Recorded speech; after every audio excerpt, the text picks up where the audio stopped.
Bismillahirrahmanirrahim. Assalamualaikum warahmatullahi wabarakatuh. Pertama-tama puji dan syukur atas kehadirat Allah Subhanahu wa taala atas berkah dan limpahan rahmatnya sehingga saya bisa menyusun dan menyelesaikan laporan ini. Dan terima kasih untuk Ibu dosen Insinyur Hasminatari Mokwi, ST, ME, PhD yang telah memberikan tugas ini. Ini merupakan salah satu bentuk juga untuk pengembangan diri saya. Di sini yaitu laporan sistem kendali. Pertama-tama perkenalkan, nama saya Muhammad Bambang Syahrir Yudhoyono Pando dengan NIM S1D1 23058 dari jurusan S1 Teknik Elektro. Di sini laporan ini akan membahas analisis tanggapan peralihan dan analisis kestabilan sistem. Permasalahan-masalahnya yaitu bagaimana karakteristik tanggapan peralihan dari sistem dinamik orde 1, orde 2, dan orde tinggi terhadap input tertentu, dan bagaimana cara menentukan kestabilan suatu sistem kontrol linear berdasarkan persamaan karakteristik. Sejauh mana kriteria kestabilan seperti rate Harwich, dan continued fraction dapat digunakan untuk menganalisis kestabilan sistem orde tinggi. Bab 2 pembahasan.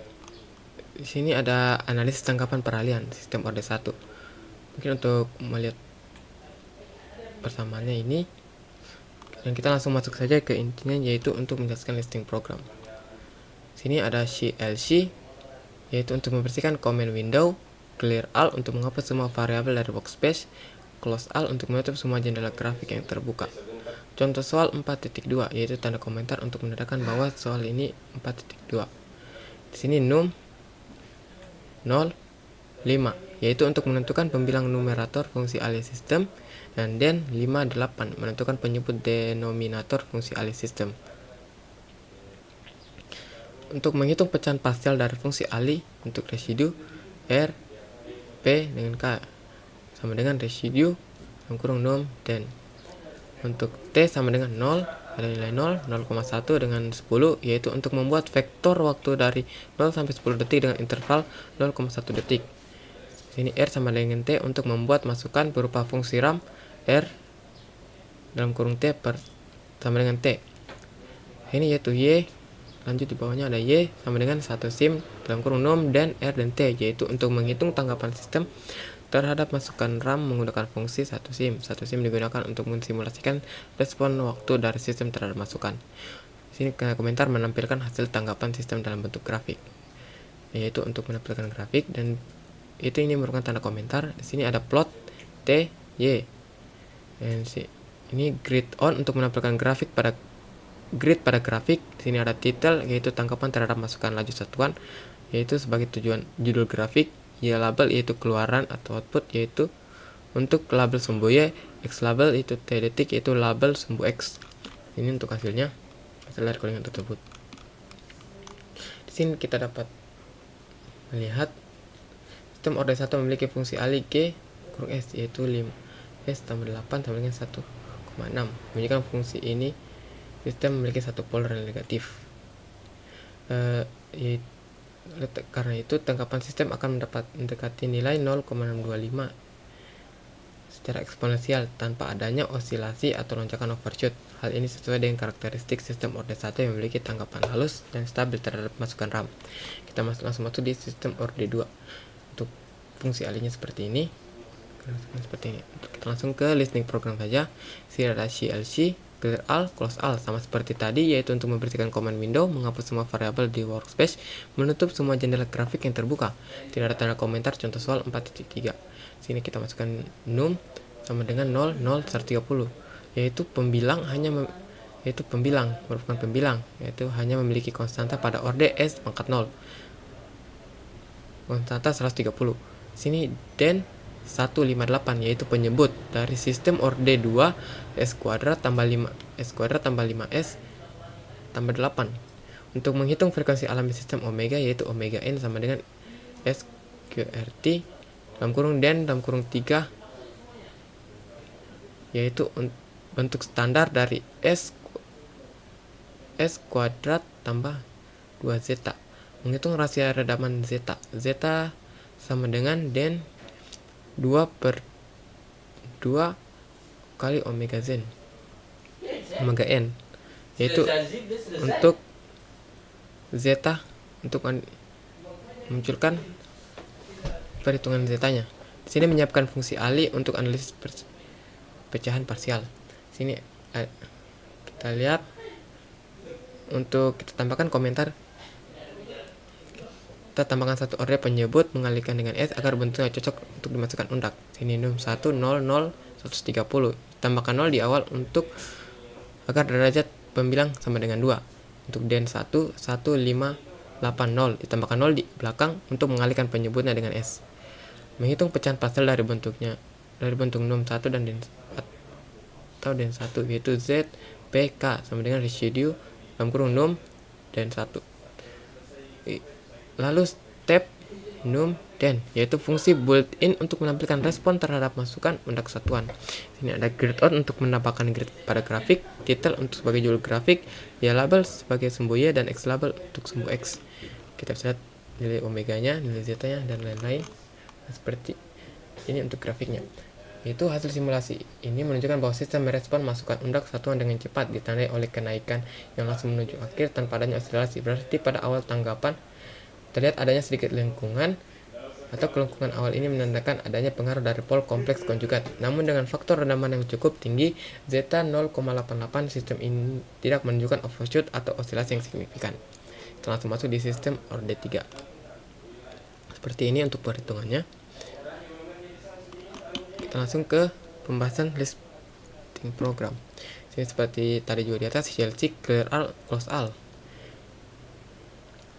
Langsung ke nilai num 0,005 100. Itu merupakan pembilang 5S tambah 100 dimulai dari S pangkat 1. Nilai num ini diambil dari sini. Dan nilai den itu nilai 1, nilai 9,59, nilai 30,95, nilai 41,7, dan nilai 100 merupakan penyebut polinomial orde 4. Ini diambil dari sini. Langsung ke membuat fungsi alih sistem berdasarkan pembilang dan penyebut. Dengan cara sistem 1 sama dengan TF num den, yaitu membentuk objek fungsi alih transfer function di MATLAB. T sama dengan 0, nilai 0,02 dan 30, yaitu mendefinisikan vektor waktu simulasi dari 0 hingga 30 detik dengan interval 0,02 detik.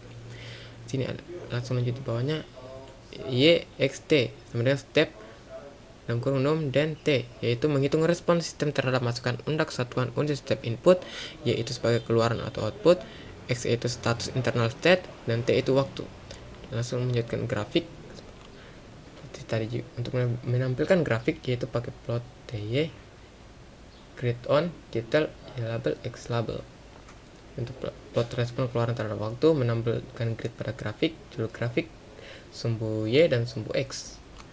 Dan grafiknya kita lihat dari grafik tersebut bahwa sistem memberikan respon awal yang bersifat osilatif yang menandakan adanya pasangan pol kompleks konjugat dan dengan rendaman rendah underfed. Hal ini terlihat dari adanya lonjakan overshoot yang cukup besar pada awal waktu, di mana keluaran mencapai lebih dari 1,8 sebelum akhirnya menurun dan mulai berosilasi mengecil. Langsung melanjut di analisis kestabilan sistem persamaan karakteristik.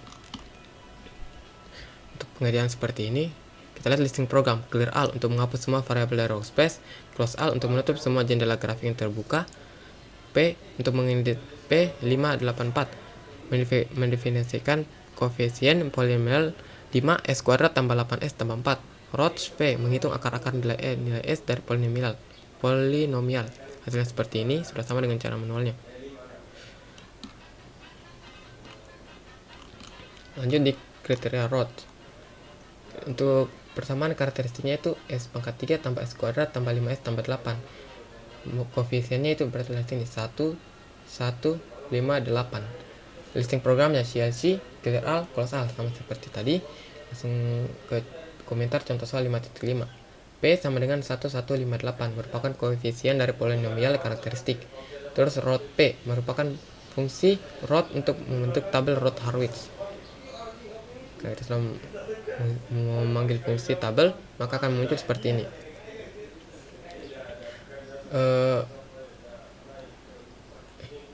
Kita lihat di sini hasil susunan tabel Roth menunjukkan baris kolom pertama adalah 1, 1, min 3, dan 8. Karena perubahan tanda dari positif ke negatif, maka sistem ini dinyatakan tidak stabil. Lanjut di sini. sudah sama seperti sebelumnya, hanya membedakan yaitu bagian perhitungannya di sini membedakan sedikit, yaitu di sini ada negatif, yaitu s pangkat 3 tambah s kuadrat tambah 5s dikurang 8 sama dengan 0. Untuk list programnya sudah sama seperti sebelumnya. Untuk hasil programnya ini sama juga tidak stabil karena ada perubahan dari positif ke negatif. Kita masuk ke kriteria Harwich. Di sini persamaan karakteristik ada s pangkat 3 tambah s kuadrat tambah 5s tambah 8. Mungkin saya jelaskan sedikit. Kriteria Harwich adalah metode aljabar untuk menentukan kestabilan berdasarkan determinan matriks. Ini delta 1. Langsung lanjut saja ke ini untuk cara-caranya. Cara mencari manual delta 1, delta 2, dan delta 3. Untuk listing programnya sudah sama seperti sebelumnya yang bagian atas, GLC, clear all, close all. Yang di sini yang membedakan itu Harwich sebagai fungsi harus untuk memeriksa stabilitas sistem orde 3 atau dengan argumen koefisien dari persamaan karakteristik orde 3. Untuk hasil programnya seperti ini. Dengan nilai untuk mengetahui nilai A0, A1, A2, A3 yaitu dari sini. Ini untuk A0, A1, A2, A3. Sini kita lihat sistem tidak stabil karena adanya pada delta 3 itu negatif, delta 2 negatif, sedangkan di delta 1 itu positif. Ini membuat sistem tidak memenuhi syarat kestabilan, sehingga dapat disimpulkan bahwa sistem tidak stabil. Masuk di kriteria content fraction. Untuk caranya seperti ini. Untuk codingan, hasil akhir dari cara penyelesaian itu seperti ini. Untuk codingannya seperti biasa lagi, GLC, clear all, close all. Untuk membersihkan command window, menghapus semua variabel, dan menutup semua jendela grafik yang terbuka. Sini memakai fungsi fraction 3 1158, memanggil fungsi fraction untuk mencari bentuk pecahan parsial dari analisis program. Ketika di run akan menghasilkan seperti ini, H1 1, H2 1, H3 1. Ini sistem stabil karena hasilnya positif semua. Saya lihat sini sama dengan hasil pencarian biasa. Nah, itulah hasil laporan yang saya susun. Kesimpulannya, kestabilan sistem merupakan aspek krusial dalam analisis dan desain sistem dinamis. Salah satu pendekatan awal untuk memahami karakteristik sistem adalah melalui fungsi Ali, transfer function, yang menggambarkan hubungan antara input dan output dalam domain Laplace. Fungsi ini dapat disederhanakan ke bentuk standar seperti K per S plus A, sehingga memudahkan identifikasi poleh kutub sistem, yaitu nilai yang membuat penyebut fungsi Ali menjadi 0. Ketiga metode tersebut yaitu Roth-Harwich, Harwich matrix continuous fraction, memiliki tujuan yang sama, memastikan semua akar dari persamaan karakteristik berada di sebelah kiri. Jika ditemukan perubahan tanda atau nilai negatif dalam salah satu langkah metode, maka sistem dinyatakan tidak stabil. Terima kasih, itulah hasil dari penjelasan saya. Saya kira wabillahi taufiq wal hidayah. Wassalamualaikum warahmatullahi wabarakatuh.